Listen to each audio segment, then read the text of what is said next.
Hello everyone, welcome to notebook. আশা করি সবাই খুব ভালো আছো। দেখো, তোমরা নিশ্চয়ই জানো আমাদের সামনেই মিসলেনিয়াস পরীক্ষা।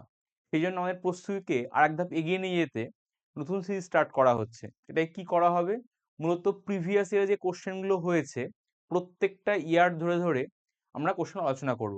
আমরা নিশ্চয়ই জানি মিসলেনিয়াসে মোট 100 মার্কসের কোশ্চেন হয় পিডি পরীক্ষা। তার মধ্যে 75 থাকে জিকে আর 25 থাকে এরিথমেটিক বা ম্যাথমেটিক্সের প্রশ্ন থাকে। আমরা এই 25 যে কোশ্চেন যেগুলো এসছে প্রিভিয়াস ইয়ারে, আমরা প্রত্যেকটা ইয়ার ধরে আলোচনা করব। ওকে, তাহলে চলো আর দেরি না করে শুরু করা যাক আজকের ক্লাস। আজকে আমরা মূলত 2019 সালে যে পরীক্ষাটা হয়েছিল মিসলেনিয়াস, সেই পরীক্ষার কোশ্চেন আলোচনা করব। ওকে, চলো দেখা যাক। তাহলে আজকে আমরা শুরু করব হচ্ছে 2019 সালের পরীক্ষার কোশ্চেন গুলো। ওকে, চলো দেখো ফার্স্ট কোশ্চেন কি বলেছে।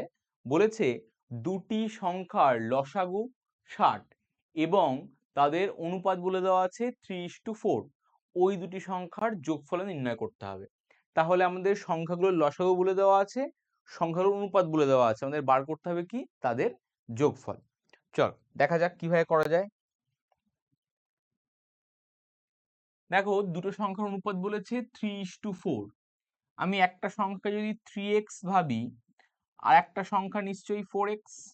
ওকে, আমাদের বার করতে হবে এদের যোগফল, মানে 3x আর 4x এর সামটা আমাদের বার করতে হবে। বলে দেওয়া আছে এদের এলসিএম। যদি এলসিএম করি, দেখো দুটোকেই কত দিয়ে ভাগ যায়, x দিয়ে ভাগ যায়। তাহলে এখানে পড়ে থাকে 3, এখানে পড়ে থাকে 4। তাহলে এলসিএম কত কত হচ্ছে, 4 3 12 ইন্টু এক্স। এলসিএম হয়ে যাচ্ছে 12x। কিন্তু আমাদের অঙ্কে বলে দেওয়া আছে লসাগু কত বলে দেওয়া আছে 60। তাহলে 12x এর ভ্যালু 60। আমাদের কি বার করতে হবে, আমাদের বার করতে হবে এর যোগফল। এই 3x আর 4x অ্যাড করলে কত হয় 7x। আমাদের বার করতে হবে 7x এর ভ্যালু। তাহলে x এর ভ্যালু কত হয়ে যাবে, 12 পাশে নিয়ে গেলে কি হয় ভাগ হয়ে যায়, 60 কে 12 দিয়ে ভাগ করলে 5। তাহলে 7x এর ভ্যালু হবে হচ্ছে 5 7 35। তাহলে সংখ্যা দুখানার সাম কত হবে, আনসার হবে হচ্ছে 35। আই থিঙ্ক ক্লিয়ার, একদম ইজি প্রবলেম। তাহলে আনসার আমাদের option number B will be the answer. Okay, এটা 76 নাম্বারের কোশ্চেন। ওকে, নেক্সট দেখা যাক নেক্সট কোশ্চেন কি আছে। বলছে যদি একটি আয়তক্ষেত্রের দৈর্ঘ্য 4 সেন্টিমিটার কমানো হয় এবং প্রস্থ 3 সেন্টিমিটার বাড়ানো হয়, তবে একটি বর্গক্ষেত্র পাওয়া যায় যার ক্ষেত্রফল প্রকৃত আয়তক্ষেত্রের ক্ষেত্রফলের সমান। তাহলে প্রকৃত আয়তক্ষেত্রের পরিসীমা বার করতে হবে। আয়তক্ষেত্রে কি হয়, একটা দৈর্ঘ্য থাকে আর একটা প্রস্থ থাকে, যার বিপরীত বাহুগুলো সমান ও সমান্তরাল হয়। তার প্রথমেই দেখে নিই আয়তক্ষেত্র কিরকম দেখতে হয়।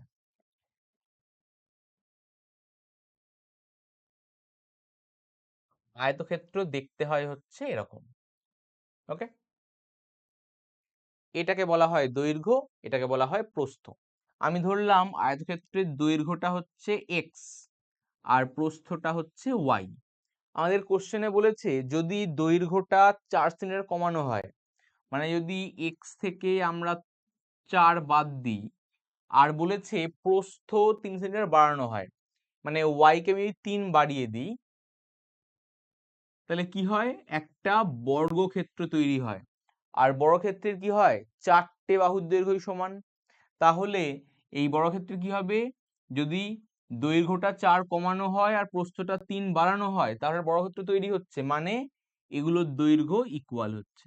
ওকে, এই বর্গক্ষেত্র তৈরি হলো যার বাহুগুলো হচ্ছে এইগুলো করে, তার ক্ষেত্রফল প্রকৃত আয়তক্ষেত্রের ক্ষেত্রফলের সঙ্গে সমান।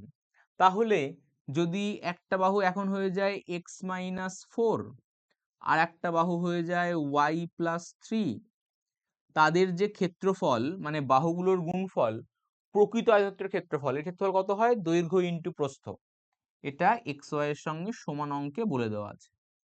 আর আমাদের কি চেয়েছে, অঙ্কে আমাদের বার করতে বলেছে পরিসীমা, প্রকৃত আয়তক্ষেত্রের পরিসীমা চেয়েছে। পরিসীমা মানে কি, 4টি বাহুর দৈর্ঘ্যের যোগফল।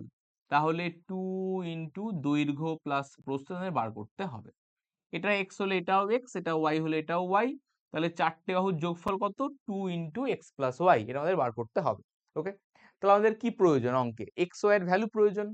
আমরা এই দুখানা ইকুয়েশন থেকে চেষ্টা করব এক্স ওয়াই এর ভ্যালু বার করা। ওয়াই এর পাশে আনলে কি হয়, বিয়োগ হয়ে যায়। তাহলে আমরা লিখতে পারি এক্স মাইনাস ওয়াই সমান সমান মাইনাস 4 ওপাশে গেলে প্লাস হয়ে যায়, তাহলে 7 হয়ে গেল।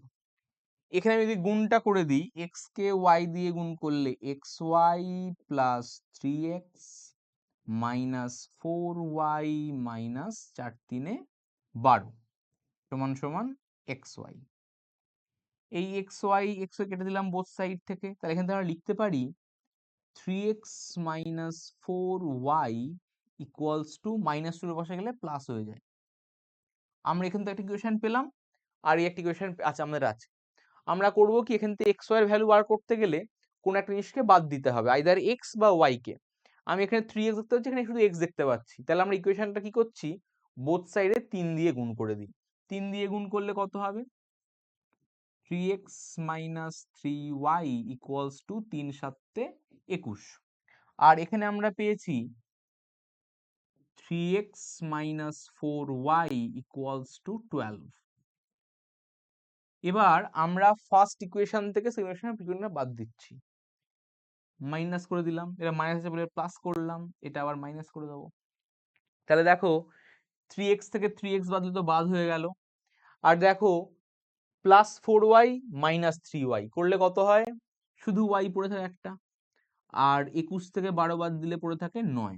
তাহলে আমরা y এর ভ্যালু কত পেলাম, 9 পেয়ে গেলাম। আর দেখো আমরা জানি x মাইনাস ওয়াই সমান সমান 7। এই মাইনাস ওই পাশে গেলে কি হয়, প্লাস ওয়াই হয়ে যায়। তাহলে x এর ভ্যালু কত হয়ে যায়, y প্লাস 7। x এর ভ্যালু হয়ে যায় হচ্ছে y প্লাস 7, মানে 9 আর 7 যোগ করলে হচ্ছে 16। তাহলে আমরা অরিজিনাল যে আয়তটা ছিল তার দৈর্ঘ্যটা পেয়ে গেলাম 16 সেন্টিমিটার, আর প্রস্থটা পেয়ে গেলাম 9 সেন্টিমিটার। এর পরিসীমা চেয়েছে, কিভাবে বার করব, 2 ইন্টু এক্স প্লাস ওয়াই। দেখো এই এক্স আর ওয়াই 9 আর 16 যোগ করলে কত হয়ে যায়, 25। তাহলে 2 ইন্টু 25, তাহলে 25 দুগুণে 50। আনসার কি হবে, আনসার হবে হচ্ছে অপশান সি। ক্লিয়ার, বোঝা গেল। দেখো আমাদের কোশ্চেনে কি বলা হয়েছে, দেখো এর বাহু আমরা একটা বার করলাম 16, একটা বার করলাম হচ্ছে 9। যদি দৈর্ঘ্যটা আমরা 4 কমাই, 16 থেকে 4 কমালে কত হয় 12, আর প্রস্থকে 3 বাড়াই, 9 এর সঙ্গে 3 যোগ করলে কত হয় 12। দেখো দৈর্ঘ্য প্রস্থ সমান সমান হয়ে যাচ্ছে। বোঝা গেল কিভাবে করলাম কোশ্চেনটা। খুব সহজ কোশ্চেন এবং ইন্টারেস্টিং কোশ্চেন, ভালো করে দেখে রাখবে। নেক্সট বলছে একটা সরল দিয়ে দেওয়া আছে, এখানে এক্স এর ভ্যালু বার করতে হবে। একটা সিঁড়ি ভাঙা অঙ্ক দেওয়া আছে, তাই তো, সিম্পলিফিকেশন দেওয়া আছে। আমরা কোথা থেকে স্টার্ট করবো, না লাস্ট থেকে স্টার্ট করব। দেখো আমি যদি এই যোগটায় করি, এই যোগটা যদি করে ফেলি, তাহলে দেখো এখানে এলসিএম কত হয়, এলসিএম হচ্ছে 1 মাইনাস এক্স। তাহলে 1 এর সাথে 1 মাইনাস এক্স গুণ করলে কত হয়, সেই 1 মাইনাস এক্সই হবে, প্লাস এক্স। কেটে কুটে গেলে কি পড়ে থাকে, পড়ে থাকে হচ্ছে 1 বাই দিস। আর দেখো 1 বাই এই ভগ্নাংশটা আছে, তাহলে কি হয় উল্টে যায়। তাহলে কি পড়ে থাকে, দেখো 2x তো পড়ে আছে, পড়ে থাক, ডিভাইডেড বাই 1 প্লাস, দেখো 1 এই ভগ্নাংশটা আছে, ভগ্নাংশটা উল্টে যায়, উল্টে গেলে দেখো এই 1 মাইনাস এক্স উপরে চলে যাবে, একটা নিচে আসবে। কিন্তু 1 দিয়ে ভাগ করার কোনো অর্থ হয় না, কারণ কোনো সংখ্যাকে 1 দিয়ে ভাগ করলে সেই সংখ্যাই হয়, তাই লেখার দরকার নেই। তার ভ্যালু কত বলে দেওয়া আছে, 1 বলে দেওয়া আছে, কোনাকুনি গুণ করে দিচ্ছি। তাহলে 2x এর ভ্যালু কত হয়ে যায়, 1 আর 1 যোগ করলে 2 মাইনাস এক্স। একদিকে নিয়ে আসছি এক্স গুলোকে, তাহলে মাইনাস এক্স বসালে কি হয়, প্লাস এক্স হয়ে যায়। তাহলে 3x এর ভ্যালু হচ্ছে 2। তাহলে x এর ভ্যালু কত হয়ে যাবে, 2 বাই 3। 3টে পাশে গেলে ভাগ হয়ে যায়। তাহলে x এর ভ্যালু আমরা কত পেলাম, 2 বাই 3। অঙ্কে দেখো আমরা চেয়েছে হচ্ছে x এর ভ্যালুই চেয়েছে। ক্লিয়ার, তাহলে উত্তর কি হবে, উত্তর হবে হচ্ছে option number B, 2 divided by 3। বোঝা গেল নিশ্চয়ই কিভাবে সলভ করলাম। তাহলে চলো নেক্সট অঙ্ক দেখে নেওয়া যাক। নেক্সট অঙ্ক বলেছে দুটি সংখ্যা a এবং b এমন যে a এর 5% আর b এর 4% এর যোগফল a এর 6% আর b এর 8% এর যোগফলের তৃতীয়াংশ। আমাদের a আর b এর অনুপাত চেয়েছে। তখন অঙ্ক আমাদের বার করতে হবে a আর b এর রেশিও।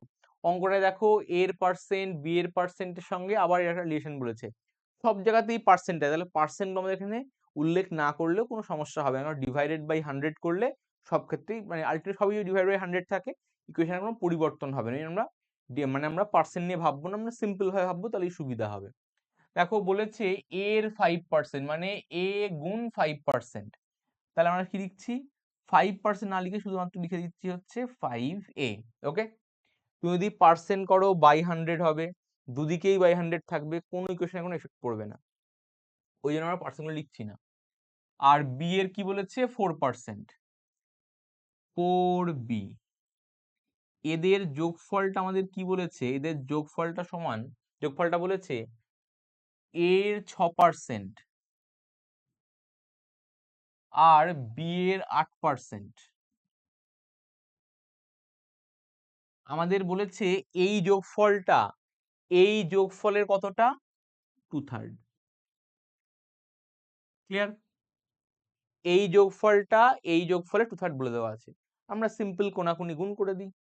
তাহলে 3 5 এ 15a প্লাস 4 3 এ 12b সমান সমান 6 দুগুণে 12a প্লাস 8 দুগুণে 16b। ওকে, এগুলো একদিকে নিয়ে আসছি, 15 থেকে 12a বাদ দিলে পড়ে থাকে 3a, আর 16b থেকে 12b বাদ দিলে হচ্ছে 4b। আমাদের কোশ্চেনে চেয়েছে a বাই b কত হয়ে যাবে, দ্যাট ইজ 4/3। তাহলে a ইস টু b কত পেলাম আমরা, that is 4:3। Option D will be the answer.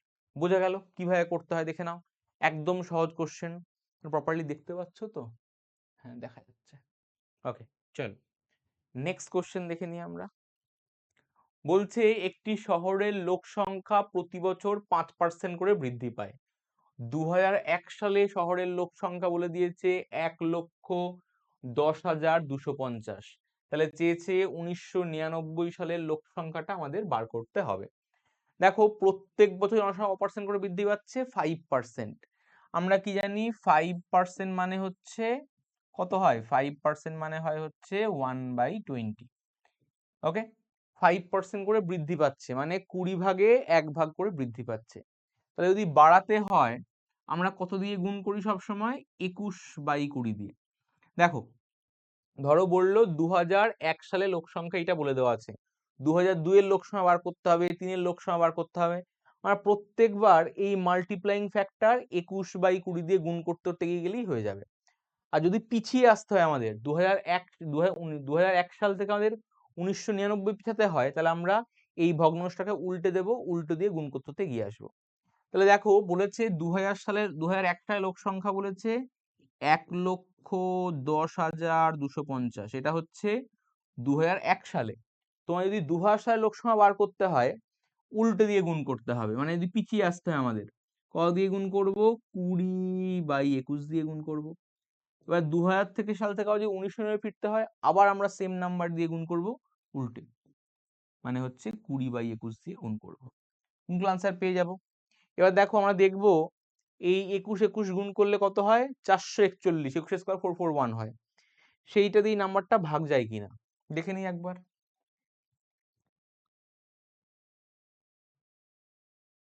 21 square করলে কত হয় 441, তাই তো? দেখো দুবার যাচ্ছে, দুবার গেলে হচ্ছে 882, তাহলে 0 8 আর 2 10, 9 আর 1 10, সরি 9 10 11 2 5, আর দেখো 5 বার যাচ্ছে, মিলে যাচ্ছে, এই জিরোটা এখানে পুট করে দিলাম। তাহলে আমরা দেখতে পাচ্ছি 21 আর 21 গুণ করলে 441 হয়, তাকে এই নাম্বারটা দিয়ে কেটে যায়, কত হয়, হয় হচ্ছে 250। আর দেখো 20 20 গুণ করলে কত হয় 400, 400-র সঙ্গে 250 গুণ করছি, 4 25-এ কত হয় 100, তারপরে হচ্ছে 3টে শূন্য আমরা অ্যাড করে দেবো। ক্লিয়ার? তাহলে কত হয় জনসংখ্যা, জনসংখ্যা হবে হচ্ছে 1 লাখ। তাহলে 400-র সঙ্গে 250 গুণ করে দিলে কত হয়ে যাবে, 1 লাখ হবে হচ্ছে আনসার। ওকে, বোঝা গেল? তাহলে 1999 সালে লোক সংখ্যা হবে হচ্ছে 1 লক্ষ। বোঝা গেল কিভাবে করতে হয়, এটাও একদমই সহজ কোশ্চেন, সময় লাগা উচিত নয় একদম আমাদের। চলো নেক্সট কোশ্চেন দেখি আমরা। বলছে একটি লাইব্রেরিতে প্রতি রোববার গড়ে 510 জন আগমন হয়। 10 জনের হওয়া উচিত ছিল, ঠিক আছে, যা আছে তাই হোক। এবং সপ্তাহের অন্যান্য দিনে গড়ে 250 জনে আগমন হয়। রোববার দিয়ে এমন একটি মাসে ওই লাইব্রেরিতে যতজনের আগমন হয় তার গড় হলো। দেখো, আমরা মাস বলতে সবসময় কি বুঝবো? 30 দিনে মাস। তোমাদের মনে হতেই পারে মাস তো 31 দিনেও হয়, জানুয়ারি মাস 31 দিনে, ফেব্রুয়ারি 28 দিনে, কিন্তু পরীক্ষা যখন এই সিম্পল মাসটা উল্লেখ করবে না, কোনো মাস এক্সট্রা করে উল্লেখ করে দেবে না, আমরা সব সময় ভাববো মাসটা হচ্ছে 30 দিনের মাস। আর দেখো, মাসটা শুরু হয়েছে রোববার দিয়ে, মানে মাসের 1 তারিখ রোববার। 1-এর সঙ্গে 7 যোগ করলে 8 তারিখ রোববার। 8-এর সঙ্গে 7 যোগ করলে 15 তারিখ রোববার। 15-এর সঙ্গে 7 যোগ করলে 22 তারিখ রোববার। 22-এর সঙ্গে 7 যোগ করলে 29 তারিখ রোববার। তাহলে দেখো, মাসে আমরা 5টা রোববার পেলাম। যদি সপ্তাহে, আমরা জানি 4 সপ্তাহে একটা এখানে 30 দিনের মাস বলেছে, 4 সপ্তাহ, প্রত্যেক সপ্তাহে 7 দিন, তাহলে 4 সপ্তাহে 28 দিন প্লাস 2 দিন যোগ করলে আমরা 30 দিন পাই। 4 সপ্তাহে একটা রোববার তো পড়বেই, আর যেহেতু মাসটা শুরু হয়েছে রোববার, বাকি 2 দিনের মধ্যেও একদিন রোববার পড়বে। তাহলে মনে রাখবে, 30 দিনের মাস হলে, মাস যদি রোববার দিয়ে স্টার্ট হয়, তাহলে মাসের মধ্যে 5টা রোববার পড়বে। তাহলে একটা 30 দিনের মাসের মধ্যে মাস যদি রোববার দিয়ে স্টার্ট হয়, 5টা সানডে হবে, আর বাকি 25টা অন্যান্য দিন হবে। বলছে যেদিন রোববার সেদিন গড়ে কতজন করে আসে? গড়ে আসে হচ্ছে 510 জন করে আসে লাইব্রেরিতে। তাহলে 5টা রোববারে মোট এতজন লোক লাইব্রেরিতে এসছে। আর 25টা অন্যান্য দিন আছে, অন্যান্য দিনে কতজন করে লোক আসে? অন্যান্য দিনে আসে হচ্ছে 240 জন করে। তাহলে 25টা অন্যান্য দিনে মোট কতগুলো লোক আসবে? এতগুলো লোক আসবে। তাহলে 30 দিনে মোট লোক আসে এতজন। তাহলে গড়ে কজন লোক, মানে পার ডে কজন লোক বার করতে গেলে আমরা কি করব? মোট দিন সংখ্যা দিয়ে ভাগ করে দেবো। মোট লোক সংখ্যা বাই মোট দিন সংখ্যা ভাগ করলে আমরা পেয়ে যাবো গড়ে কজন করে লোক আসে। গুণ করে ফেলি, 5 5-এ 25 আর 5 মানে হচ্ছে 2250 জন। আর 24-কে 25 দিয়ে গুণ করলে 5 24 100, 25 দুগুণে 50 একে 60, 50 10-এ 60, তাহলে 6000। তাহলে 6000 2000 যোগ করলে 8550 ডিভাইডেড বাই 30। জিরোগুলো কাটলাম, 3 দিয়ে ভাগ করছি, 3 দুগুণে 6, 25, তাহলে হচ্ছে 3 8-এ 24 আর 1-এ 25, 15, 3 5-এ 15। তাহলে প্রত্যেক দিন গড়ে লাইব্রেরিতে কতজন লোক আসে? 285 জন করে লোক আসে। So answer will B option number D, 285। I think clear প্রত্যেকের? সিম্পল কোশ্চেন একদম, তাই না? চলো পরের কোশ্চেন দেখে নিই আমরা। বলছে এক পরীক্ষায় এক ছাত্রকে একটি সংখ্যার 5-এর 16 অংশ নির্ণয় করতে বলা হয়েছে, আর বলেছে ভুলবহ ছাত্রটি বার করেছে হচ্ছে 5-এর 6 অংশ নির্ণয় করেছে, যার ফলে তার উত্তর প্রকৃত উত্তরের থেকে 150 বেশি এসছে। তাহলে আমাদের বার করতে হবে প্রকৃত সংখ্যাটা কত। আমি প্রকৃত সংখ্যাটা 1 ভাগ ধরে নিতে পারি। প্রকৃত সংখ্যাটা 1 ভাগ যদি ধরে নিই, ওকে লিখতে বলা হয়েছিল 5-এর 16 ভাগ লিখতে বলা হয়েছিল।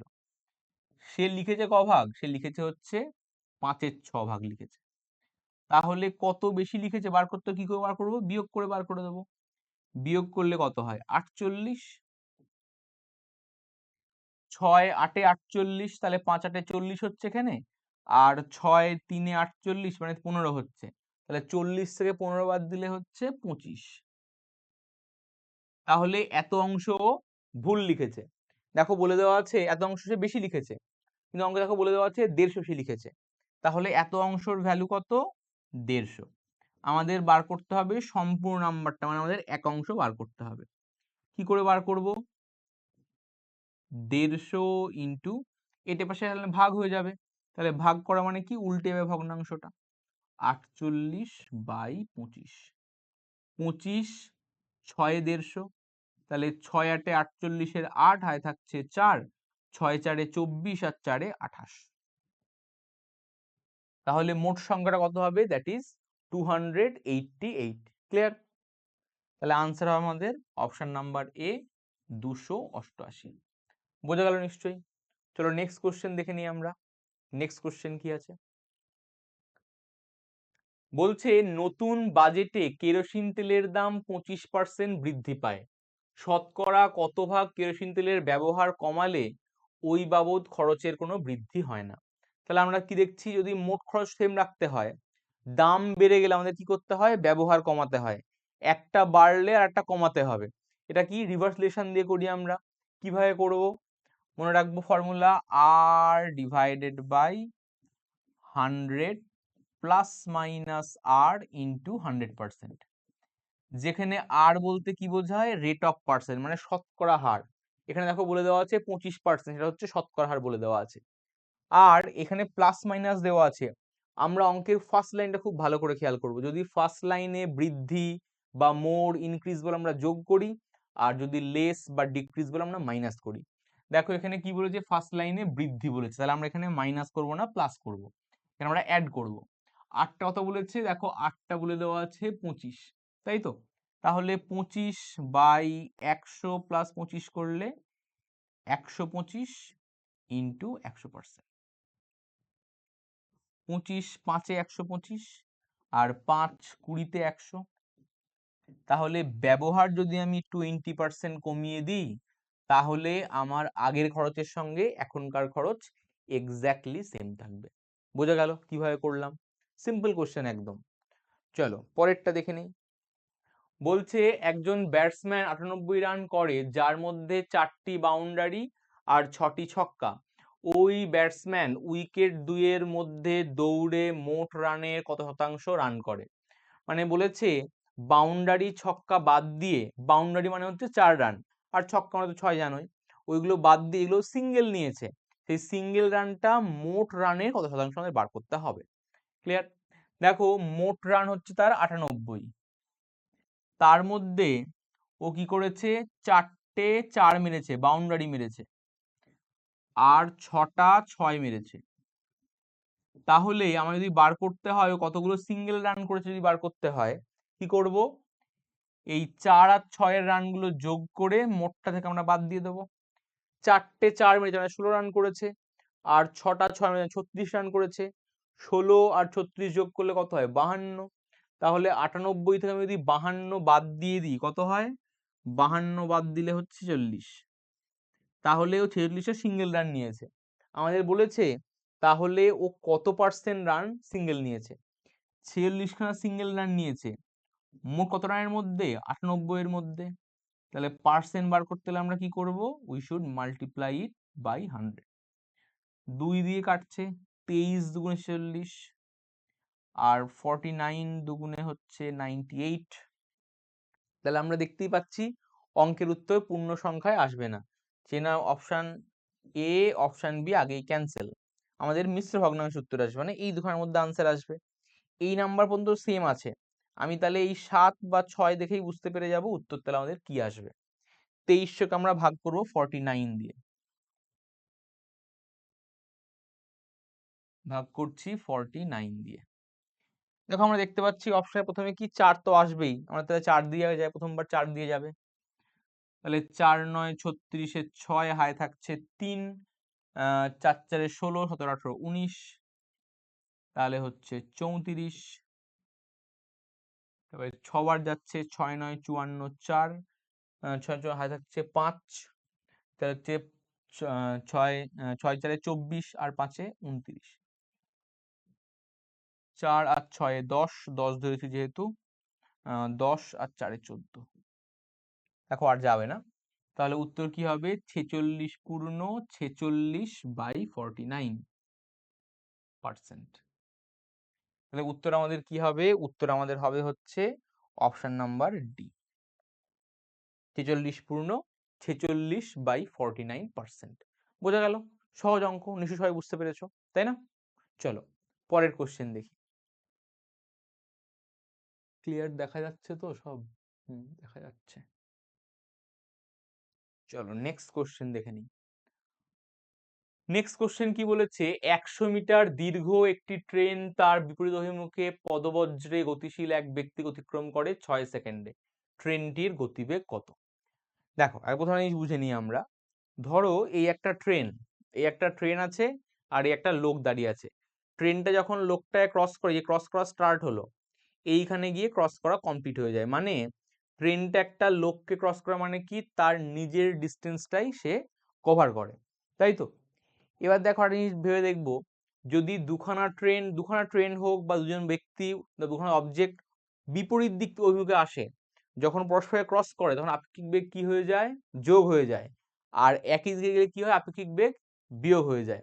তাহলে দেখো দুজন কি আসছে, বিপরীত অভিমুখে আসছে, তাহলে আপেক্ষিক বেগ কি হয়ে যায়, যোগ হয়ে যায়। তাহলে এখানে আমরা যে বেগটা পাবো সেটা হচ্ছে ট্রেনটা আর ম্যানটার রিলেটিভ স্পিড কোনটা পাবো, যোগফলটা পাবো। এর রিলেটিভ স্পিড কত হবে? দেখো ট্রেনটা লোকটা ক্রস করা মানে কি, নিজের দৈর্ঘ্যটা ক্রস করছে কতক্ষণে, 6 সেকেন্ডে। তাহলে এর আপেক্ষিক বেগ হবে হচ্ছে, দেখো দূরত্বকে আমি যদি সময় দিয়ে ভাগ করে দিই তাহলে কি পেয়ে যাই, বেগ পেয়ে যাই। এটা দেখো মিটারে দেওয়া আছে, এটা সেকেন্ডে দেওয়া আছে, বেগটা আমরা কিসে পেলাম, মিটার পার সেকেন্ডে। কিন্তু দেখো লোকটার বেগ দেওয়া আছে হচ্ছে কিলোমিটার প্রতি ঘন্টায় দেওয়া আছে। তাহলে এটাকে আমরা 18/5 দিয়ে গুণ করে কিসে কনভার্ট করে নেব, মিটার পার সেকেন্ডে কনভার্ট করে দেবো। ওকে, আমরা কনভার্ট করে দেবো হচ্ছে কিলোমিটার পার আওয়ারে কনভার্ট করে দেবো। 6 3 18, 5 20 100, তাহলে 3 20 হচ্ছে 60। আমরা পেয়ে গেলাম ম্যানটা আর লোকটার স্পিডের সাম কত পেয়ে গেলাম, 60 কিলোমিটার প্রতি ঘন্টা পেয়ে গেলাম। অঙ্কে দেখো বলে দেওয়া আছে লোকটার বেগ বলে দেওয়া আছে 5 কিলোমিটার পার আওয়ার। তাহলে এম এর ভ্যালু যদি 5 কিলোমিটার পার আওয়ার হয়, আমাদের বার করতে হবে হচ্ছে টি এর ভ্যালু, ট্রেনটার বেগ। কিভাবে বার করব, 5টা বসালে নিলে কি হয়, বিয়োগ হয়ে যায়। তাহলে 60 থেকে 5 বাদ দিলে কত হয়ে যাবে, 55 কিলোমিটার প্রতি ঘন্টা হয়ে যাবে। ক্লিয়ার? তাহলে আনসার হবে হচ্ছে option number D, 55 kilometre per hour. Okay, option D will be the answer. বোঝা গেল কিভাবে করলাম? চলো নেক্সট কোশ্চেন দেখা যাক। বলেছে এ এবং বি এর বার্ষিক আয়ের অনুপাত বলে দেওয়া আছে 5:4, তাদের বার্ষিক ব্যয়ের অনুপাত বলে দেওয়া আছে 3:2। যদি বছরের শেষে তাদের প্রত্যেকে 1600 টাকা করে সঞ্চয় করে, তাহলে এর বার্ষিক আয় চেয়েছে। দেখো কিভাবে ভাববো আমরা, এর আয় 5 ভাগ, ব্যয় 3 ভাগ, তাহলে সঞ্চয় ক ভাগ, 2 ভাগ। বি এর আয় 4 ভাগ, ব্যয় 2 ভাগ, তাহলে সঞ্চয় ক ভাগ, 2 ভাগ। আমাদের দেখো বলে দেওয়া আছে প্রত্যেকের সঞ্চয় বলে দেওয়া আছে 1600 টাকা, তাহলে 2 ভাগ মানে 1600 টাকা পেয়ে গেলাম আমরা। আমাদের চেয়েছে এর আয়, মানে আমাদের 5 ভাগের ভ্যালু বার করতে হবে। তাহলে 1 ভাগের ভ্যালু কত হয়, 16কে 2 দিয়ে ভাগ করলে 800, আর 5 ভাগের ভ্যালু 5 8 40, মানে 4000। তাহলে এর আয় কত হবে, এর আয় হবে হচ্ছে 4000 টাকা। বোঝা গেল কিভাবে করব? তাহলে এর আয় হবে হচ্ছে option number C, 4000 rupees. Clear? চলো নেক্সট কোশ্চেন দেখে নিই আমরা। নেক্সট কোশ্চেন কি আছে, বলছে কোনো একটি দ্রব্যের ক্রয় মূল্য চিহ্নিত মূল্যের 64%, দ্রব্যটি 12% ছাড়ে বিক্রি করলে লাভের হার কত হবে? বলছে একটা দ্রব্যের ক্রয় মূল্য হচ্ছে লিখিত চিহ্নিত মূল্যের 64%, মানে হচ্ছে মার্কেট প্রাইসের 64% হচ্ছে কস্ট প্রাইসটা। অঙ্কে আমাদের তিনখানা জিনিস লাগবে, ক্রয় মূল্য, বিক্রয় মূল্য, আর একটা হচ্ছে ধার্য মূল্য। আমাদের বলেছে এই ধার্য মূল্যের 64% হচ্ছে ক্রয় মূল্য, তাহলে ধার্য মূল্যটা যদি 100 হয়, তাহলে ক্রয় মূল্য কত হয়ে যাবে, 64। আর দেখো বলছে দ্রব্যটি 12% ছাড়ে বিক্রি করছে। ছাড় কার উপর দেওয়া হয়, ছাড় সবসময় দেওয়া হয় হচ্ছে মার্কেট প্রাইস বা ধার্য মূল্যের উপরে। তাহলে 100 টাকা যদি 12 টাকা ছাড় দেওয়া হয়, কত টাকায় সেল করা হয়েছে, সেল করা হয়েছে হচ্ছে 88 টাকায়। তাহলে বলেছে ক পার্সেন্ট লাভ হবে, 64 টাকার জিনিস যদি 88 টাকায় বিক্রি করা হয় ক টাকা লাভ হবে, দেখো 24 টাকা লাভ হচ্ছে, তাই তো? লাভ লস কার উপরে হয়? ক্রয় মূল্যের উপরে হয়। পার্সেন্ট বার করতে গেলে we should multiply it by 100। দেখো 8 দিয়ে কাটছে, 8 3 24, 8 দিয়ে কাটছে 8 8 64। এবার দেখো যারা ফ্র্যাকশনের পার্সেন্ট ভ্যালু মনে রাখতে হবে তারা খুব সহজেই হয়ে যাবে। দেখো আমরা কি জানি? আমরা জানি হচ্ছে কি বলে 1/8। 1/8 মানে কি? 12.5 মানে 12.5%। 12.5 কে আমি 3 দিয়ে গুণ করে দিই, তাহলে 3 বারোয় 36, আর 0.5 কে 3 দিয়ে গুণ করলে 1.5, তাহলে হয়ে যাচ্ছে 37.5। আমাদের অপশান হয়ে যাবে হচ্ছে অপশান নাম্বার এ, 37.5%। আর যদি কেউ করতে না পারো তারা সিম্পল গুণ ভাগ, সিম্পল 300 কে 8 দিয়ে ভাগ করে নেবে, উত্তর চলে আসবে হচ্ছে 37.5%। বোঝা গেল কিভাবে করতে হয়? নেক্সট দেখো সিমুলেশন দেওয়া আছে, এগুলোকে আমরা বলবো হচ্ছে অ্যালজাব্রিক সিমপ্লিফিকেশন, মানে হচ্ছে বীজগাণিতিক সরল। কোনো অঙ্কে যদি দেখো কোনো সরলের ক্ষেত্রে একই ডিজিট বারবার রিপিট করেছে, আমরা সেগুলোকে এ বি বলে কনসিডার করে নেব, তাহলে আমরা একটা অ্যালজাব্রিক ফরম্যাট পাবো। ঠিক আছে? আমরা কি জানি? এ কিউব মাইনাস বি কিউবের ফর্মুলা কি হয়? এ কিউব মাইনাস বি কিউবের ফর্মুলা হয় হচ্ছে এ minus B into A square plus A B plus B square. এই অঙ্কে দেখো 0.362 আর 0.1 ওরা রিপিট করেছে, তাহলে আমি করছি কি 0.362 কে আমি এ ধরছি আর 0.1 কে আমি বি ধরছি। দেখো তাহলে এখানে কি লেখা আছে? এখানে দেখো লেখা আছে এ এর কিউব মাইনাস বি এর কিউব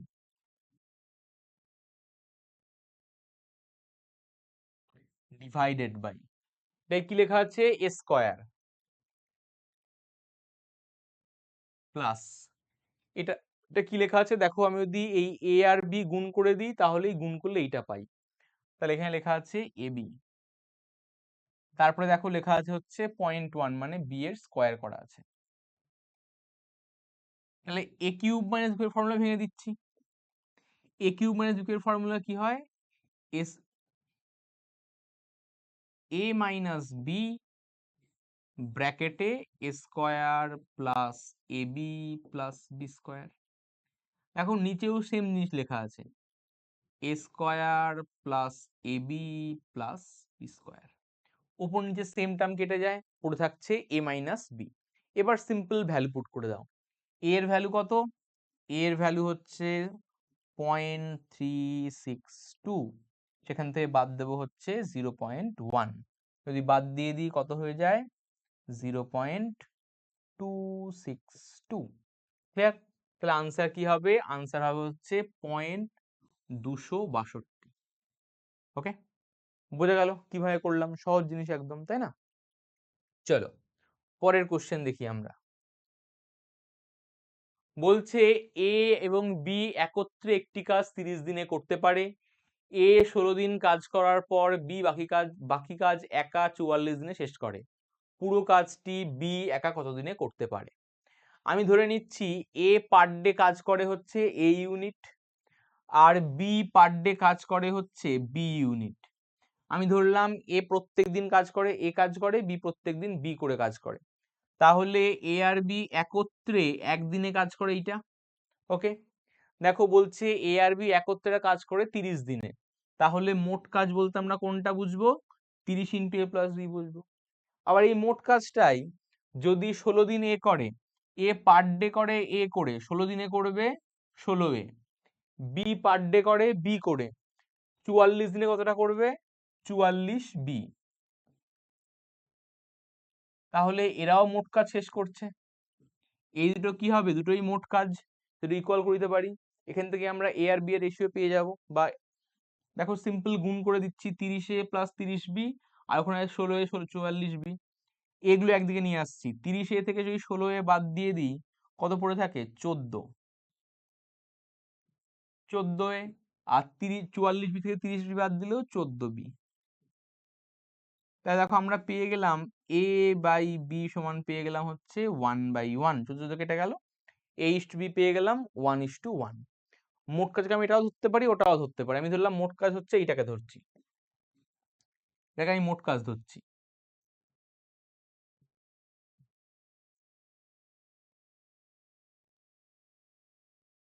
বলছে এই মোট কাজটা যদি বি করে, বি পার ডে কতটা করে করে, বি করে কাজ করে, এই কাজটা যদি বি একা করে কদিনে কমপ্লিট করবে, এইটা হচ্ছে মোট কাজ। বি পার ডে করে বি করে, তাহলে কদিন সময় লাগবে, এটা বাই বি এর কাজ। এবার দেখো এর ভ্যালু 1 পুট করবো, বি এর ভ্যালু 1 পুট করবো। এখানে 1 + 1 পুট করে দিচ্ছে, এখানে 1 পুট করছি। এই 1 দিয়ে ভাগ করার কোনো অর্থ হয় না। এই 1 1 অ্যাড করলে কত হয়ে যায়, 2। তাহলে 30 কে 2 দিয়ে গুণ করলে কত হবে, আনসার 60। তাহলে বি একা সম্পূর্ণ কাজটি করে কদিনে, উত্তর হবে হচ্ছে অপশন নাম্বার সি, 60 দিনে। বোঝা গেল কিভাবে করব, নিশ্চয়ই ক্লিয়ার সবার। চলো পরের কোশ্চেন দেখি।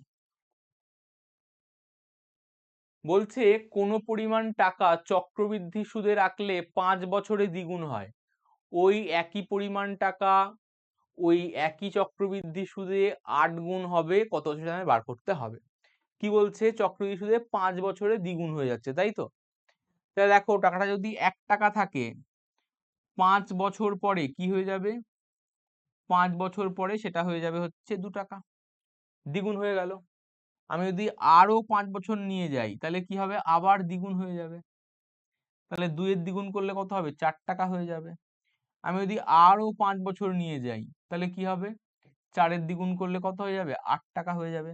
তাহলে দেখো এই টাকাটা 8 গুণ হতে ক বছর সময় লাগছে, 5 + 5 + 5, মানে মোট সময় লাগছে হচ্ছে 15 ইয়ার। তাহলে 8 গুণ হবে ক বছরে, 15 বছরে। আমরা একটা ফর্মুলা দিয়েও করতে পারি, সেটা হচ্ছে কোনো একটা টাকা যদি n1 টাইমস হয় t1 ইয়ারে আর n2 টাইমস হয় t2 ইয়ারে, মানে এত গুণ হবে এত বছরে, এত গুণ হচ্ছে এত বছর যদি হয়, ফর্মুলা কি লেখা যায়, n1 to the power t2 সমান সমান n2 to the power t1, মানে এর মাথায় এই পাওয়ারটা আর এর মাথায় এই পাওয়ারটা।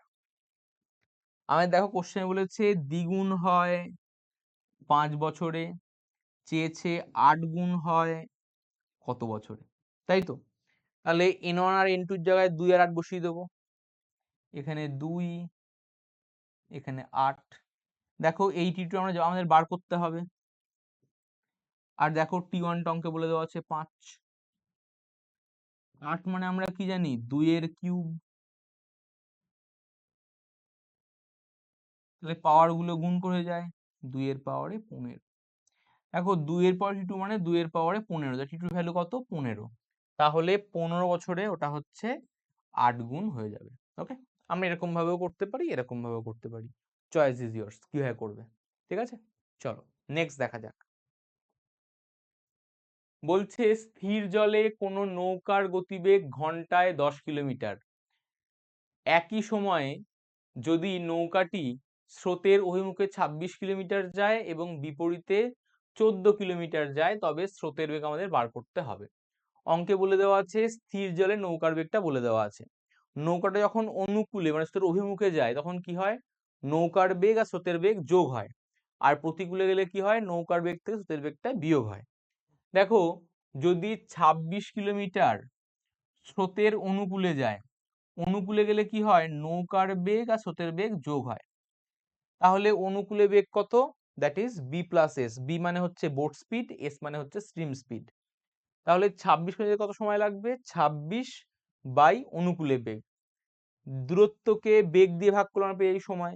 যে সময় লাগে, অঙ্কে বলেছে 14 কিলোমিটার স্রোতের বিপরীতে আসলে, মানে বি মাইনাস এস স্পিডে আসলে 14 কিলোমিটার যাচ্ছে এই বেগে, বলছে সময়টা আমাদের লাগছে কি, সেম। ওকে, ক্লিয়ার। এবার আমরা করছি কি, এই এটা পাশে তুলে দিচ্ছি, এটা নিচে নিচে চলে আসছি। তাহলে B plus S by B minus S সমান সমান লেখা যায় হচ্ছে 26/14। ওকে, কাটাকুটি করে দিই, কাটাকুটি করলে হচ্ছে 13 আর 7। আমাদের দেখো বোট স্পিডটা বলে দিয়েছে, স্টিম স্পিডটা বার করতে হবে। এখান থেকে আমরা বিআরএস রেশিও কিভাবে বার করতে পারি, কম্পোনেন্ট ডিভিডেন্ড করে, যোগ ভাগ করে, মানে লবের সাথে হর যোগ, লব থেকে হর বিয়োগ। দেখো এই লবটার হরটা যোগ করলে কত হয় বলতো, 2b চলে আসে, আর এই লব থেকে হরটা বিয়োগ করলে 2s চলে আসে। তাহলে এর সঙ্গে এটা যোগ করলে 2b চলে আসবে, আর নিচে আমরা লব থেকে হরটাকে বিয়োগ করলে 2s চলে আসবে। সেম কাজে দিয়ে করব, 13 সঙ্গে 7 যোগ করলে 20 হবে, আর 13 থেকে 7 বাদ দিলে 6 হবে। এই দুইগুলো কেটেই যাচ্ছে, তাহলে b/s কত হয়ে যাবে, দ্যাট ইজ 10:3। তাহলে বিআরএস রেশিও কত হয়ে যাচ্ছে, 10:3। আমাদের দেখো বোর্ড স্পিডটা বলে দেওয়া আছে 10, আমরা 10ই পেয়েছি এখানে। তাহলে বোর্ড স্পিড যদি 10 হয়, স্টিম স্পিড কত হবে, নিশ্চয়ই 3 হবে। 10 মানে 10 হলে 3 মানে 3, তাহলে উত্তর হবে হচ্ছে ঘন্টায় 3 কিলোমিটার। উত্তর হবে হচ্ছে অপশন নাম্বার সি। ওকে, ক্লিয়ার নিশ্চয়ই সবার এইটুকু, সিম্পল কোশ্চেন। পরেরটা দেখি, বলছে তিনটি গাড়ির গতিবেগের অনুপাত বলে দেওয়া আছে 5:4:6। একই অতিক্রম করতে তিনটি গাড়ির যে সময় লাগবে তার সময় অনুপাত কত হবে। আমরা কি জানি, যার বেগ বেশি তার সময় লাগে কম, যার বেগ কম তার সময় লাগে বেশি। মানে বেগের অনুপাত যা হবে, সময় অনুপাত কি হবে, তার ইনভার্স হবে। তাহলে বেগের অনুপাত বলে দেওয়া আছে, সময় অনুপাত কত হবে, তার উল্টো হবে, দ্যাট ইজ 1/5:4:1/6। কিন্তু রেশিওকে আমরা ভগ্নাংশে রাখি না, পূর্ণ সংখ্যায় নিয়ে আসি। তাহলে আমরা কি করব, 5, 4 আর 6 এলসিএম, 5, 4, 6 এলসিএম করলে কত হয়, লসাগু করলে কত হয়, 60 হয়। আমরা যদি প্রত্যেকটাকে 60 দিয়ে গুণ করে দিই তাহলেও রেশিওর কোনো পরিবর্তন হবে না। ওকে, তাহলে দেখো 5 12-60, 4 15-60, আর 6 10-60। তাহলে সময় রেশিও কত হবে, 12:15:10। Option D will be the answer. Clear, বুঝতে পারলাম কিভাবে সলভ করতে হয়, সহজ কোশ্চেন। নেক্সট দেখা যাক, বলছে বার্ষিক সুদের হার বলে, বার্ষিক বলেছে 16.23% হারে কোন হারে 3 বছরে কোন টাকার চক্রবৃদ্ধি সুদ বলেছে 1,270 টাকা। ওই একই পরিমাণ টাকা, ওই পরিমাণ টাকা, তো সরি, তবে ওই পরিমাণ ওই একই সময়ে ওই একই হারে সরল সুদ কত হবে। ওকে, বলে দেওয়া আছে এই 16% হারে কোনো একটা টাকার 3 বছরের চক্রবৃদ্ধি সুদ বলে দেওয়া আছে এইটা। তাহলে ওই টাকারই এই পরিমাণ সুদের হারে 3 বছরের সরল সুদ আমাদের বার করতে হবে। ভীষণ সহজ কোশ্চেন, কিভাবে করতে হয় দেখো, বলেছে সুদের হার 16.23%। আমরা কি জানি 16.23% মানে কি, 1/6, তাই তো। দেখো 3 বছরের কেস বলা আছে, 3 বছরের কেস বলে আমরা কি করব, এই হরটার কিউব করে দেব। আমরা ধরে নেব প্রিন্সিপালটা হচ্ছে 6 এর কিউব মানে 216। যদি 2 বছর বলতো এই হরটার স্কোয়ার করতাম, তাহলে 3 বছরের মনে হচ্ছে মানে হরটার কি করব, কিউব করে দেব। আমরা ধরে নেব আসলটা হচ্ছে 206 এর কিউব করলে কত হয়, 216। এইটা হচ্ছে আসল টাকার পরিমাণ। প্রথম বছরে ক টাকা সুদ পাবে, এই 216-র 1/6 ভাগ সুদ পাবে।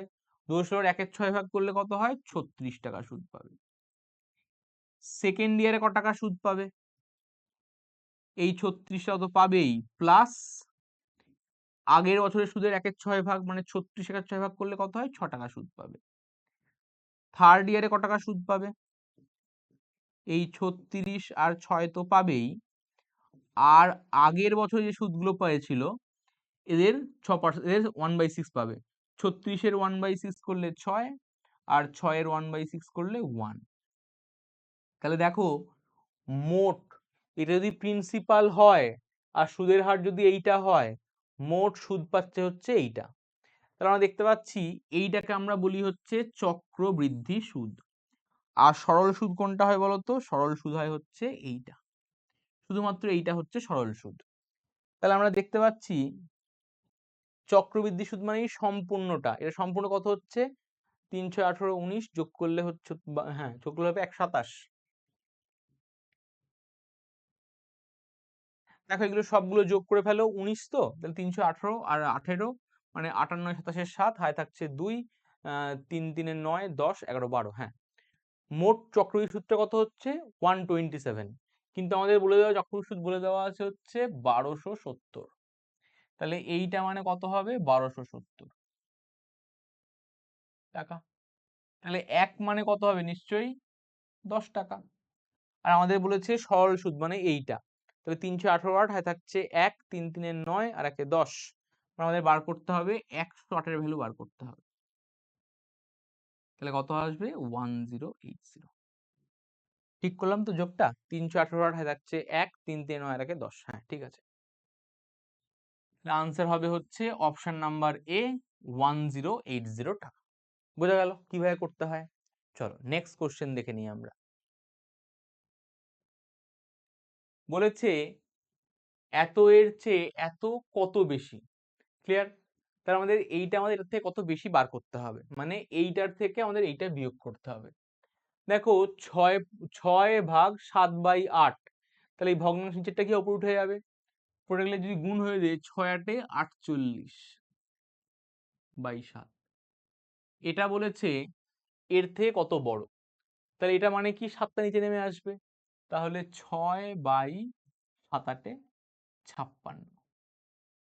আমাদের এই বিয়োগফল সিম্পল বার করতে হবে, খুবই সহজ জিনিস। এলসিএম কত হয়ে যাবে 56,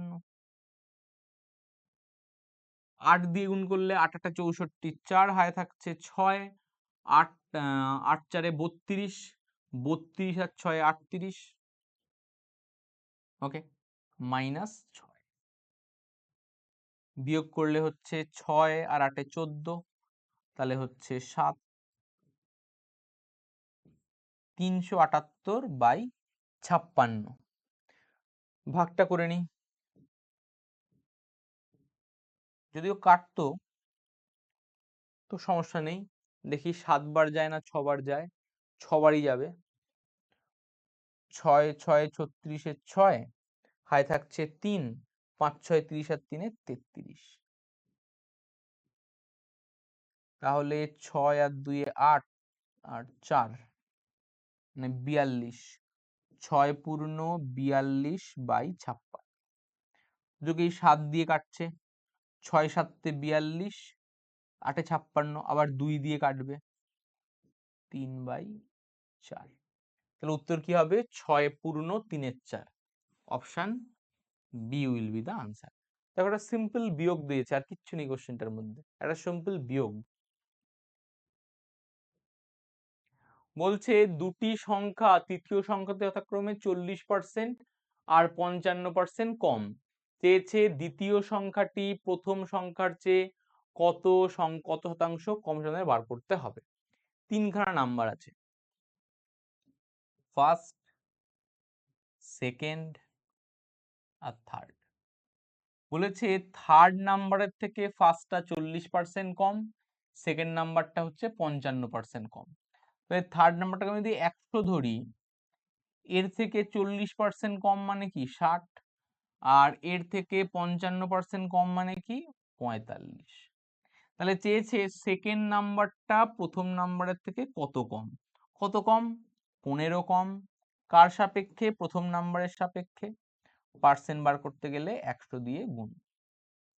তাহলে 4 15 60 আর 4 25 100, তাহলে answer will be 25%। Option D will be the answer. Clear? বোঝা গেল কিভাবে করতে হয়, ভীষণ সহজ জিনিস। চলো, বলছে এক ব্যক্তি তার মূলধনের 1/3 এবং 1/4 এবং অবশিষ্টাংশ যথাক্রমে 7%, 8%, 10% সরল সুদে বিনিয়োগ করে। যদি তার বার্ষিক আয় এত টাকা হয়, তাহলে আমাদের বার করতে হবে মূলধন কত টাকা বার করতে হবে। দেখো কিভাবে করব। বলেছে মোট মূলধনের প্রথমে রেখেছে হচ্ছে 1/3%-এ ও সুদ পেয়েছে 7%, 1/4-এ সুদ পেয়েছে 8%। কতটা বাকি পড়ে আছে, বাকি পড়ে আছে হচ্ছে আমরা যদি 1 থেকে 1 3 আর 1 4 কে বিয়োগ করে দিই, দেখো পড়ে থাকে হচ্ছে 5/12। তাহলে অবশিষ্ট পড়ে কত পড়ে আছে? 5/12 অংশ পড়ে আছে। এই 1 3 অংশে ও সুদ পেয়েছে হচ্ছে 7%। 1/4 ও সুদ পেয়েছে হচ্ছে 8%। আর বাকি পড়ে আছে 5/12, সেখানে সুদ পেয়েছে ও 10%। তাহলে আমরা দেখব সে মোট ক পার্সেন্ট সুদ পেয়েছে। সেইটা সমান কত বলে দেওয়া আছে অঙ্কে? 561 টাকা। তাহলে আমাদের কি বার করতে হবে? 1% বার করতে হবে আর 100% বার করতে হবে, তাহলে মোট মূলধনটা আমরা পেয়ে যাব। এটা কি আসছে? এটা আসছে 7/3। পার্সেন্ট গুলো লিখছি না, 8 কে 4 দিয়ে ভাগ করলে 2, আর এখানে 2 দিয়ে কাটলে হচ্ছে 6, এখানে 5, তাহলে 25/6।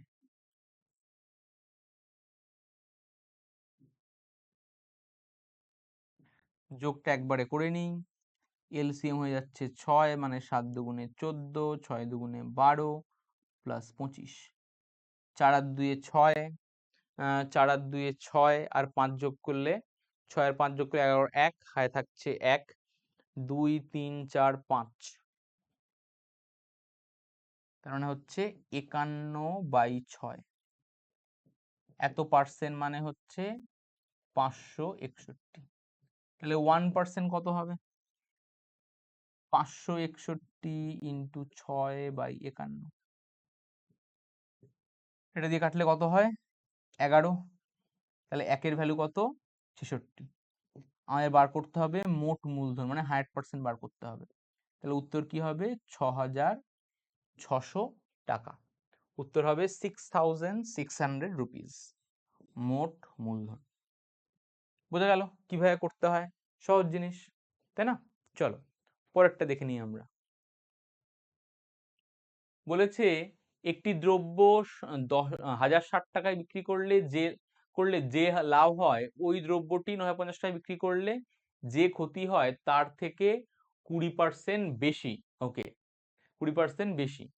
ওকে, তাহলে বলেছে ওই দ্রব্যটি কত টাকায় বিক্রি করলে 20% লাভ হবে। তাহলে দেখো আমি ধরে নিচ্ছি দ্রব্যটার ক্রয় মূল্য হচ্ছে এক্স। তাহলে যদি এই টাকায় বিক্রি করা হয়, দ্রব্যটির ক্রয় মূল্য যদি এক্স হয়, তাহলে কি পরিমাণ লাভ হয়? এই পরিমাণ লাভ হয়। বিক্রয় মূল্য থেকে ক্রয় মূল্য বাদ দিলে কি পেয়ে যাই? লাভ। আর বলেছে এই টাকায় বিক্রি করলে ক্ষতি হয়, তাহলে আমি যদি ক্রয় মূল্য থেকে বিক্রয় মূল্যটা বাদ দিয়ে দিই, কি পেয়ে যাব? ক্ষতির পরিমাণটা পেয়ে যাব।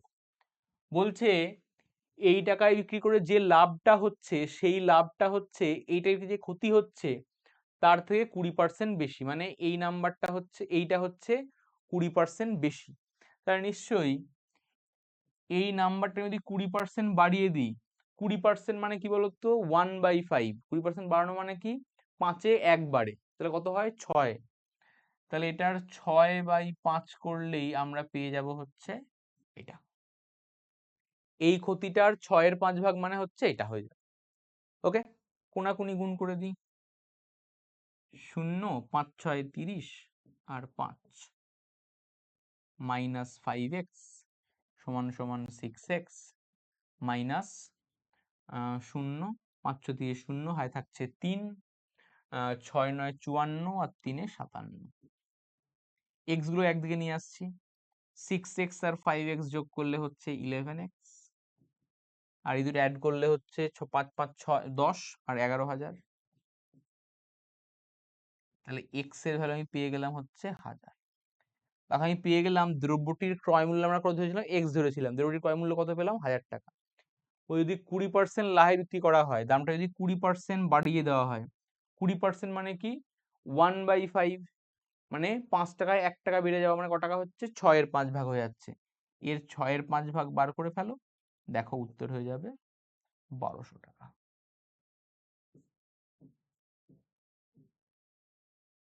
আর উত্তর হবে হচ্ছে অপশন নাম্বার ডি, 1200 রুপিস।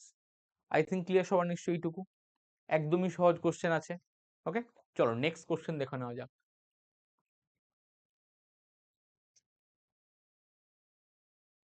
বলছে 6 বছর আগে অজয়ের বিয়ে হয়, আর তার বর্তমান বলছে আর তার বর্তমান বয়স বিয়ের সময়ের বয়সের 5-এর 4 গুণ।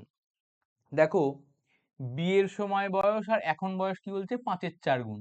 তার মানে বিয়ের সময় যদি বয়স থাকতো 4, এখন বয়স কত হয়ে যাচ্ছে 5। কেন দেখো, 4কে তুমি যদি 5-এর 4 দিয়ে গুণ করো, 4 × 5/4 করো, তাহলে 5 চলে আসে। তাহলে এটা হচ্ছে ওর বিয়ের সময় ম্যারেজ, বিয়ের সময় বয়স at the time of marriage, আর এজ অ্যাট নাও। ঠিক আছে, এটা age at the time of marriage, এটা এজ অ্যাট নাও। ওকে, মানে বিয়ের সময় বয়স, আর এটা এখন বয়স। ওর ক বছর আগে বিয়ে হয়েছে, 6 বছর আগে বিয়ে হয়েছে। আমরা দেখছি এই দুখানা বয়সের মধ্যে পার্থক্য হচ্ছে 1 ভাগের। এটা সমান ক বছর বলে দেওয়া আছে, 6 বছর বলে দেওয়া আছে। তো যদি বলা হয় তার এখন বয়স কত, কি বার করবো আমরা, 5 ভাগ বার করব। তাহলে তার এখন বয়স কত, 5 × 6 = 30 বছর। তার এখন বয়স আমরা বার করে নিলাম 30 বছর। আর যদি বিয়ের সময় বয়স চাই তো কত করতাম, তাহলে 4 × 6 = 24 করতাম। ওকে, এবার বলেছে অজয়ের বিয়ের সময় তার বোন অজয়ের চেয়ে 5 বছর ছোট ছিল। ধরো তোমার বোন তোমার থেকে 5 বছরের ছোট, তুমি যতদিন বিয়ে থাকবে ততদিন তোমার থেকে 5 বছর ছোটই থাকবে, তাই না? তোমার বোনের বয়স তোমার থেকে 5 বছর ছোটই থাকবে, কেন তুমি এখন হোক পরে হোক, দুয়ের মধ্যে এজের ডিফারেন্স সবসময় সেম থাকে। কেন বলো, দুজনেই বড় হচ্ছে, সময়ের সঙ্গে বয়সই বাড়ছে, এর ডিফারেন্স কোনো পার্থক্য হয় না। বিয়ের সময় তার বোন 5 বছর ছোট হতো, এখনো বোন তার 5 বছরের ছোট। বলছে অজয়ের বোনের বর্তমান বয়স, অজয়ের বর্তমান বয়স আমরা বার করেছি হচ্ছে 30, আর তার বোন তার থেকে 5 বছরের ছোট। তাহলে তার বোনের বয়স কত হবে, 30 থেকে 5 বাদ দিলে 25 বছর। তাহলে তার বোনের বয়স হবে 25 ইয়ার। ক্লিয়ার? বোঝা গেল কিভাবে করব, সিম্পল কোশ্চেন।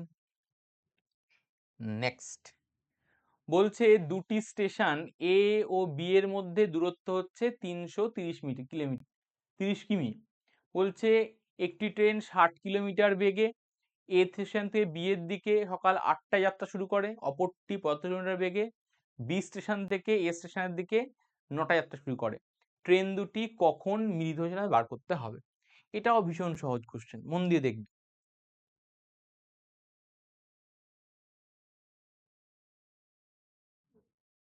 ধরো এটা হচ্ছে এ স্টেশন, এটা হচ্ছে বি স্টেশন। বলছে এদের মধ্যে দূরত্ব বলে দেওয়া আছে 330 কিলোমিটারের। এ স্টেশন থেকে ট্রেন যাচ্ছে বি এর দিকে কত বেগে, 60 কিলোমিটার/আওয়ার বেগে। কখন বেরোচ্ছে, সকাল 8টার সময় বেরোচ্ছে। আর বি স্টেশন থেকে ট্রেন বেরোচ্ছে কত বেগে, 75 কিলোমিটার/ঘন্টা বেগে। কখন বেরোচ্ছে, সকাল 9টায় রওনা দিচ্ছে, তাই তো? সকাল 9টায় যাত্রা শুরু করেছে, বলে কখন মিলিত হবে। দেখো, এ 8টায় বেরিয়েছে, 9টায় বেরিয়েছে, কে আগে বেরিয়েছে, নিশ্চয়ই আগে বেরিয়েছে। তাহলে 8টা থেকে 9টা 1 ঘন্টা সময় শুধুমাত্র ফার্স্ট ট্রেনটা এগোবে। ফার্স্ট ট্রেন ধরো এখান থেকে এইটুকু এগিয়ে আসবে, কত এগিয়ে আসবে, 60 কিলোমিটার/ঘন্টা বেগে 1 ঘন্টায় কতটা এগিয়ে আসবে, 60 কিলোমিটার এগিয়ে আসবে। তাহলে প্রথম ট্রেনটা 1 ঘন্টা 60 কিলোমিটার এগিয়ে আসলো, তখন কটা বাজে, 9টা বাজে। 9টার সময় ফার্স্ট ট্রেনটা এখানে, সেকেন্ড ট্রেনটা এখানে, পরস্পর পরস্পর দিয়ে এগোচ্ছে, তাহলে আপেক্ষিক বেগ কি হয়ে যায়, যোগ হয়ে যায়। ওদের মধ্যে এখন দূরত্ব কত পড়ে আছে, 330 থেকে আমি যদি 60 বাদ দিয়ে দিই, কত পড়ে থাকে, 270 কিলোমিটার দূরত্ব পড়ে আছে। ফার্স্ট ট্রেনটা হচ্ছে 60 বেগে, সেকেন্ড ট্রেন হচ্ছে 70 বেগে, তার আপেক্ষিক বেগ কি হয়ে যাবে, যোগ হয়ে যাবে। 60 আর 70 যোগ করলে কত হয়, 100। 60 আর 75 যোগ করলে কত হয়, 135। তাহলে 135 কিলোমিটার/ঘন্টা বেগে 270 কিলোমিটার করতে সময় লাগবে। দূরত্বকে আমরা ভাগ করলাম বেগ দিয়ে, পেয়ে যাবো সময়, সময় লাগবে হচ্ছে 2 ঘন্টা। তাহলে 9টার পরে আরো 2 ঘন্টা পরে তারা মিলিত হচ্ছে। তাই 9টার সঙ্গে দুটো যোগ করলে কত হয়, 9টা, 10টা, 11টা। 9-এর সাথে 2 যোগ করলে কত হয়, 11। তাহলে সকাল 11টার সময় তারা মিলিত হবে। তাহলে উত্তর আমাদের হবে হচ্ছে অপশন নাম্বার সি। ক্লিয়ার? বুঝতে পারলাম, সহজ কোশ্চেন। নেক্সট দেখি, বলছে একটি মেশিনের মূল্য প্রতি বছর 10% করে হ্রাস পায়। যদি মেশিনটার বর্তমান মূল্য 1,62,000 হয়, তাহলে 2 বছর আগে মেশিনের মূল্য কত ছিল। দেখো বলেছে মিশিয়ে মূল্যটা প্রত্যেক বছর 10% করে হ্রাস পাচ্ছে। 10% মানে 1/10 ভাগ, মানে 10 টাকায় 1 টাকা কমে যাচ্ছে, তাহলে ক টাকা হয়ে যাচ্ছে? 9 টাকা হয়ে যাচ্ছে 10 টাকায়, তাই তো? এবার কি হয়, প্রত্যেকবার যদি কম থাকে, এবার যদি এটা থাকে পরের বছর কত হবে, এটাকে আমরা 9/10 দিয়ে গুণ করলেই পরের বছরের মূল্য পেয়ে যাবো, আবার তাকে 9/10 দিয়ে গুণ করলে পরের বছরের মূল্য পেয়ে যাবো। আর যদি এগিয়ে আসতে মানে আমি যদি বলে হচ্ছে 2 বছর আগের বার করতে হয়, মানে এগোতে হয় 1 করে, তাহলে আমরা কি করব, এই মাল্টিপ্লাইং ফ্যাক্টরটাকে উল্টে দিয়ে গুণ করব। তাহলে বর্তমান মূল্য হচ্ছে 1,62,000। এর আগের বছরের মূল্য কত ছিল যদি বার করতে হয় কি করব, 10/9 দিয়ে গুণ করব। যদি তার আগের বছর বার করতে হয় আবার 10/9 দিয়ে গুণ করব। তাহলেই আমরা 2 বছর আগের মূল্যটা পেয়ে যাব। 9 গুণ করলে কত হয়? 81। 81 কে 2 দিয়ে গুণ করলে হচ্ছে 162। তাহলে 2000 আর দুটো শূন্য পড়ে আছে। তাহলে 2 বছর আগে দাম ছিল হচ্ছে 2 লক্ষ টাকা। Option C will be the answer.